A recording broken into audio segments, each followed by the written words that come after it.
આ સંસારમાં દરેક માણસ કોઈને કોઈ ઉદ્યમ કરતો જ હોય છે. કર્મ કરતા રહેવું તે મનુષ્યનો સ્વભાવ છે. કેટલાક લોકો કુકર્મોમાં પ્રવૃત્ત હોય છે, તો કેટલાકને સારા કર્મો કરવામાં રસ પડે છે. કોઈ પૈસાની પાછળ દોડે છે, તો કોઈ વિષય ભોગોની પાછળ દોડે છે. કેટલાક પોતાના શરીરને તંદુરસ્ત બનાવવાનો પ્રયાસ કરે છે, જ્યારે કેટલાક શરીરની સાજસજ્જા કરીને સુંદર દેખાડવાનો પ્રયાસ કરે છે. કોઈ ધનવાન બનવા ઈચ્છે છે, તો કોઈ પહેલવાન બનવાનો પ્રયાસ કરે છે. કોઈને પદ પ્રતિષ્ઠા મેળવવાની ઈચ્છા હોય છે, તો કોઈને યશ પ્રાપ્ત કરવાની લાલસા હોય છે. કેટલાક અવનવી વિદ્યાઓ પ્રાપ્ત કરે છે, તો કોઈ બ્રહ્મ પ્રાપ્તિ માટે તપ સાધના કરે છે. આમ દરેક વ્યક્તિ કોઈને કોઈ વસ્તુ મેળવવા આતુર હોય છે, પરંતુ પ્રશ્ન એ થાય છે કે માણસ આ બધી વસ્તુઓ મેળવવા શા માટે ઝંખે છે? શું કોઈ માત્ર તંદુરસ્ત રહેવા જ તંદુરસ્તી ઈચ્છે છે? શું કોઈ માત્ર પદ પ્રતિષ્ઠા પ્રાપ્ત કરવા માટે જ તે ઈચ્છે છે? શું કોઈ માત્ર પૈસા ભેગા કરવા માટે જ પૈસા કે બીજી ધન સંપત્તિ ઈચ્છે છે? આ બધા પ્રશ્નોનો જવાબ એ છે કે ખરેખર એવું નથી. પૈસા મેળવવા પાછળ મનુષ્યના અનેક ઉદ્દેશ્ય હોઈ શકે. એ જ રીતે જો કોઈ પણ માણસ બળવાન તથા શક્તિશાળી બનવા ઈચ્છતો હોય, તો તેના પણ જુદા જુદા કારણો હોઈ શકે. માણસ પોતાની ઈચ્છા હોય કે ન હોય, છતાં બીજા કોઈની પ્રેરણાથી કે અન્ય કારણે સારું કે ખરાબ કર્મ કરતો હોય છે.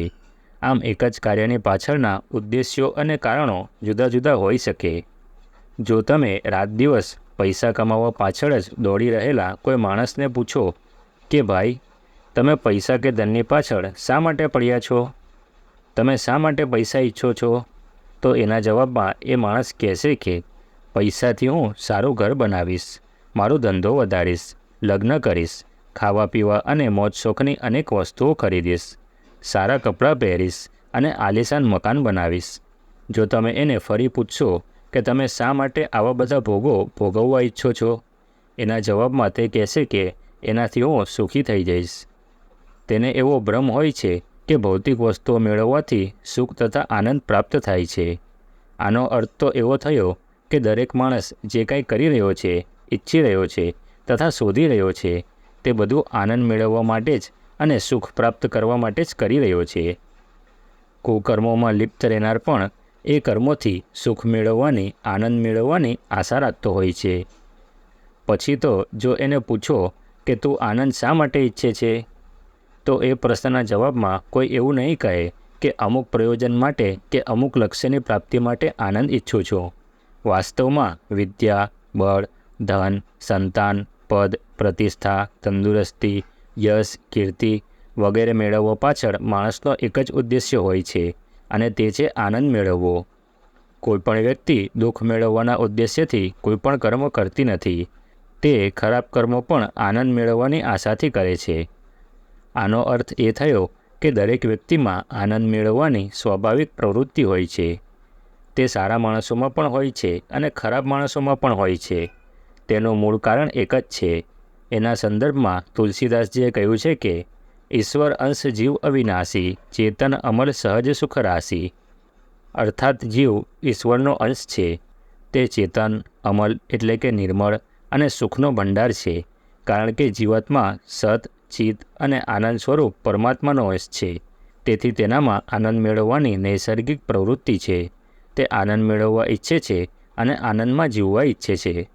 ટૂંકમાં ઊંઘવું, જાગવું, હસવું, ખાવું, રમવું એમ દરેક પ્રવૃત્તિમાં તે નિરંતર આનંદ મેળવવા ઈચ્છે છે.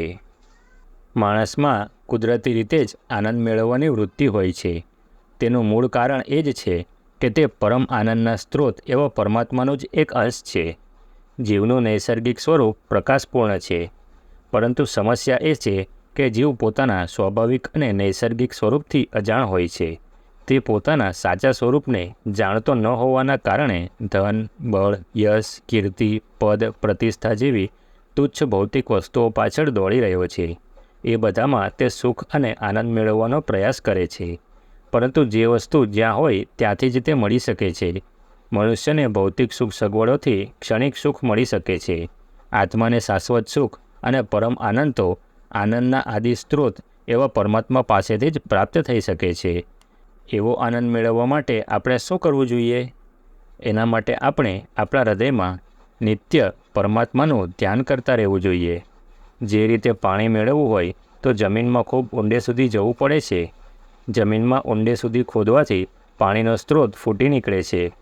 એ જ રીતે આત્મામાં પરમાત્માનું નિરંતર ધ્યાન કરતા રહેવાથી છેવટે પરમ આનંદના સ્ત્રોત એવા પરમાત્માના દર્શન થાય છે અને આપણે હંમેશને માટે આનંદનો અનુભવ કરતા રહીએ છીએ. આથી આપણા માટે એ જ યોગ્ય છે કે જો આપણે શાશ્વત સુખ તથા પરમ આનંદ પ્રાપ્ત કરવા ઈચ્છતા હોઈએ તો ભૌતિક સુખ મેળવવા માટે ભૌતિક પુરુષાર્થ કરવાની જેમ દરરોજ આત્મિક અને આધ્યાત્મિક પુરુષાર્થ પણ કરવો જોઈએ. પોતાના આત્મામાં નિરંતર પરમાત્માનું ધ્યાન કરતા રહેવું જોઈએ. આ આધ્યાત્મિક પુરુષાર્થ છે જે માણસને આનંદના મૂળ સ્ત્રોત એવા પરમાત્માની સાથે જોડી દે છે અને દિવ્ય આનંદથી તરબોળ કરી દે છે.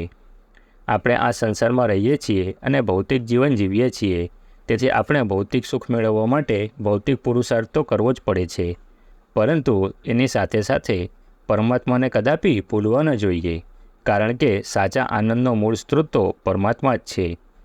આ સંસારમાં આપણે કેવી રીતે રહેવું જોઈએ એના વિશે શ્રી રામકૃષ્ણ પરમહંસ પોતાના શિષ્યોને ખાંડણિયામાં ડાંગર છડનારી સ્ત્રીનું ઉદાહરણ આપતા હતા. તેઓ કહેતા હતા કે બંગાળામાં ખાંડણિયામાં ડાંગર ખાંડનારી સ્ત્રીઓ એક હાથથી ખોળામાં રહેલા પોતાના બાળકને સાચવે છે અને બીજા હાથથી સાંભેલું લઈને ખાંડણિયામાં ડાંગર ખાંડે છે. ભલે તેઓ ડાંગર ખાંડતી હોય છતાં તેમનું ધ્યાન તો તેમના ખોળામાં રહેલા બાળક પર હંમેશા રહે છે. ખાંડણિયામાં ડાંગર ખાંડવાની સાથે સાથે તેઓ ખોળામાંથી બાળક નીચે ન પડી જાય તેનું પણ ધ્યાન રાખે છે.